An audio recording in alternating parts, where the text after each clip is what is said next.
ঠাকুর মা স্বামীজির শ্রীচরণে ভক্তিপূর্ণ প্রণাম জানিয়ে আজকের নিবেদন রাধারানীকে কেন্দ্র করে শ্রীমা এক বিরল জীবন যাপন করেছেন।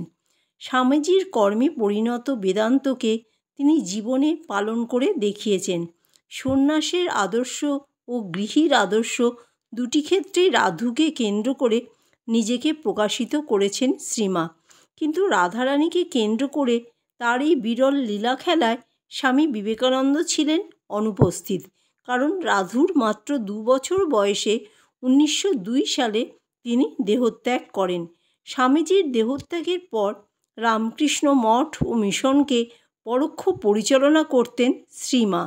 ভগিনী নিবেদিতা শ্রীমায়ের সম্বন্ধে লিখেছেন, তার সম্বন্ধে সন্ন্যাসীদের বিরচিত সম্ভ্রম দেখবার মতো। তাকে সবসময় তারা মা বলে ডাকেন। তার বিষয়ে উল্লেখের সময় বলা হয় মাতা ঠাকুরানী। প্রতি ব্যাপারে তাকে স্মরণ করা হয়।